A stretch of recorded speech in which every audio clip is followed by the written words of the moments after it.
now is Rabbi Angela Buchdahl. She's the senior rabbi at Central Synagogue right here in New York City. Rabbi Buchdahl, we're very glad you're here. You know, I've heard you say what he just said at the end of the piece, that this is so much bigger than Kanye, that we really should take the spotlight off of Kanye, but he does have a big platform, so we have to say something, don't you think? Well, it is much bigger than Kanye, but let's start with the fact that Kanye is big.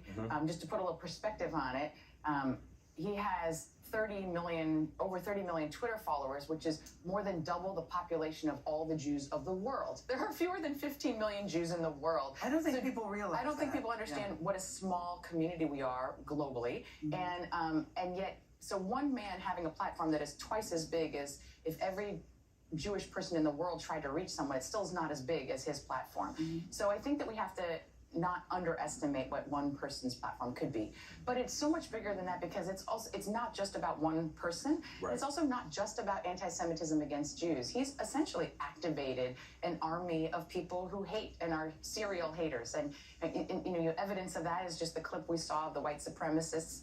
These are people who don't just hate Jews, they actually hate people of color, minorities, difference, looking LGBTQ. for any reason. Exactly. Hate somebody, something. Right. So this is, when we tolerate that kind of language, it might start with hatred or conspiracy theories of Jews, but it always extends to anyone who is of difference. I mean, anti-Semitism is often called the world's oldest hatred, That's at least right. in recorded history. Yeah. Where does it come from? Well, there are many roots. It's at least, you know, as long as there have been Jews, there has been hatred of Jews, unfortunately. There has been, you know, the Christian church had a whole doctrine that was very explicitly anti-Semitic.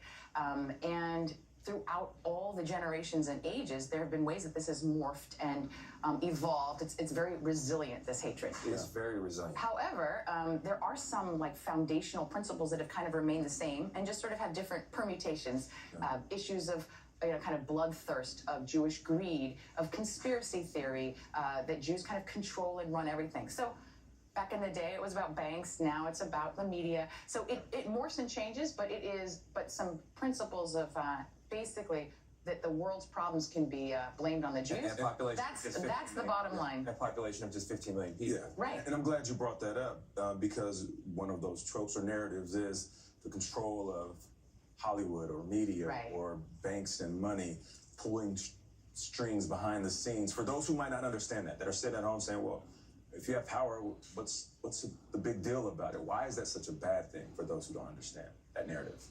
First of all, it is it puts Jews in a terrible situation and a catch-22, as my friend Yair Rosenblum said, that you know, if we do nothing, we let this go unchecked. If we actually say something and something happens, like Adidas drops him, drops Ye, then they say, look, see how Told you Jews, so. look at how powerful the Jews are. They can drop and make Adidas lose $250 million.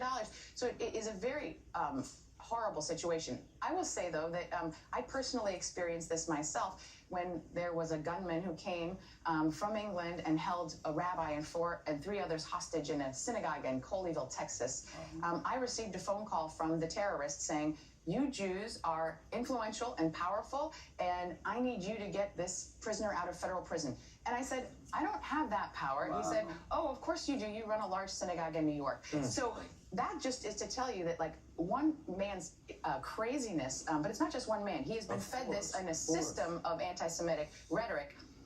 If you want to think about why it's dangerous to say Jews have power and influence, think about a man who holds 4 people at gunpoint for 10 hours because he believes Jews have influence and power. Who has the power? So it's a life and death issue. When people look at you, Rabbi Buchdahl, they think, well, that's not what I expect a rabbi to look like.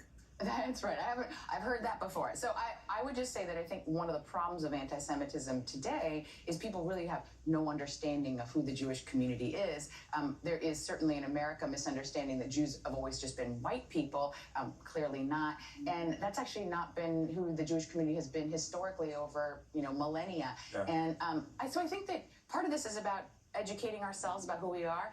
But part of this is also about just rhetoric that wants to put Jews into a particular box. Did it bother you that companies seem to take they took several weeks to decide that they're going to disengage from him? Does that send a message to you? Yeah, I think that people are kind of weighing their bottom line, and I think that it was disappointing that it took so long for people. But I really appreciate that ultimately people did the right thing. I'm not going to go into whether or not I think the motivations for why they did it. Or ultimately, I think a bottom line: if your best asset is your brand, and you allow your brand to be associated with a bigoted, hateful, army of people, I think that is your bottom line. But how do you shine a light on this without giving it a platform? That's what I struggle with. I would say shine a light on the anti-Semitism, yes. Shine a light on the anti-Semitism, and don't shine it on the anti-Semite, because that actually gives more oxygen. So don't give Kanye more interviews. He just uses it as a platform to spew more hate, and it is the oxygen that feeds that fire and all his army of followers.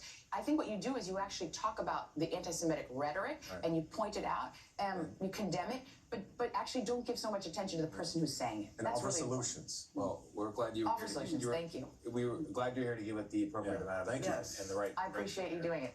Rabbi Angela Bookdahl, thank you very much. Appreciate it.